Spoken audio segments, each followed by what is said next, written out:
Hi Padeldrivers, how are you doing? I'm Gonzalo, the coach of Rocket Padel Bristol, the biggest paddle center of the UK, and today we're going to learn how to play the perfect Vibora.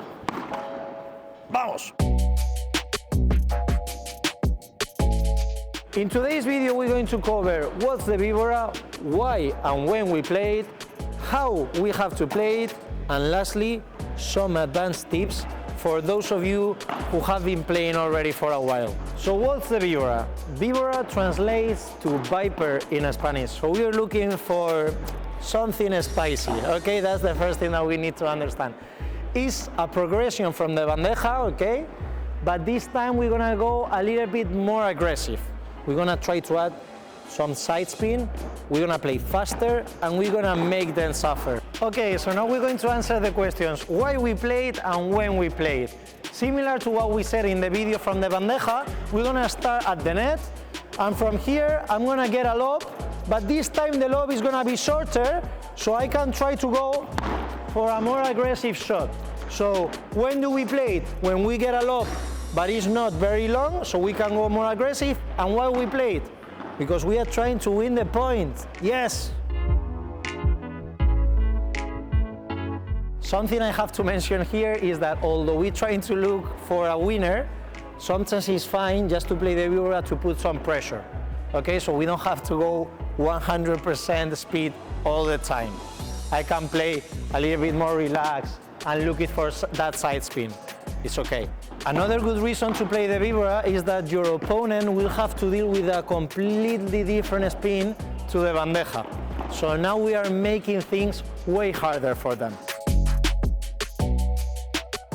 One interesting fact about modern padel. You have probably seen that the pro players, now they play many Viboras more than bandejas. This has a tactical reason behind, because pro players, they sometimes rush the net even with a bad lob. But they have to stop running when the other person is hitting the ball. So the fact that I can play a Vibora from a higher point allows me to block that player from keep running, so they have less time to reach the net. And now we're going to answer how we play the Vibora, or the technique of the Vibora. We said it was similar to a bandeja, right? So we start from my volley position, I turn to a side with both shoulders up. Okay, preparation of the racket almost behind my head. I impact the ball here. Okay, I'm extending the elbow. I have to brush the ball a little bit on the outside to get that side spin, and I follow through same way as I do in a bandeja. Important thing, remember to brush the ball on the outside is easier if you unlock the wrist and you keep it loose.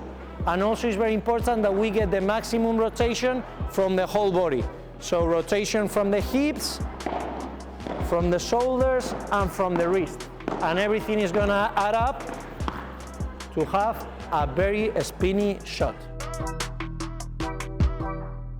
Point of impact. Ideally at the height of my eyes, same as in the bandeja. But as we mentioned before, I can grab it a little bit higher if needed. Okay, so if you are an advanced player and you see that the opponents are rushing the net, you might be interested in hitting a little bit higher sometimes. Also, this will allow you to look for different angles. And then, in Spain, we normally say that we have to brush the ball at 3 p.m. Okay, so around here. So the ball is gonna be rotating in this direction. And now let's see a few demos.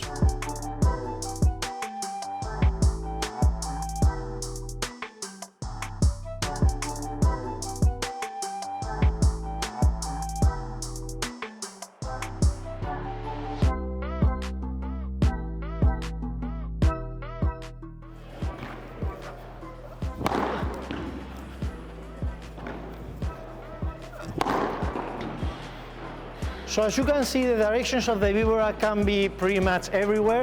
Most of the time I'm going to be playing cross-court because I have more distance, but it's also a very good option to go parallel from time to time. Indeed, many right side players, they are not used to deal with this shot and they struggle a lot.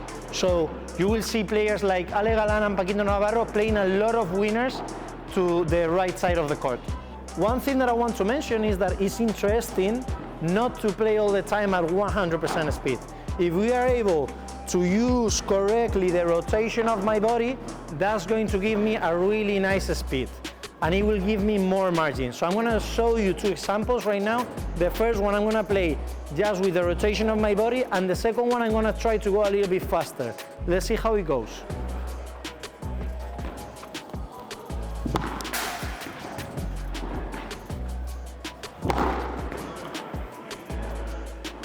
And now, guys, I'm gonna give you two advanced tips that can help you get your Vibora to the next level. The first one is the grip, okay? You can play with chopper grip, it's fine, but my recommendation is I get it a little bit lower and a little bit western, okay? So this is the grip that I'm gonna use to put even more spin on the ball. And the second tip is that although most of the times you can hit here, and that's what the theory says to get the side spin, it's also nice to play sometimes from up to down and brush the ball in this way. Or you can even combine it and hit somewhere in between. So this is gonna give different combinations of a spin that will make your opponent have a very bad time. So that was everything for today's video. We really hope that you enjoyed it. If it was the case, it would really help us if you could like and subscribe so that you're aware of the next videos coming. See you in the next one. ¡Vamos!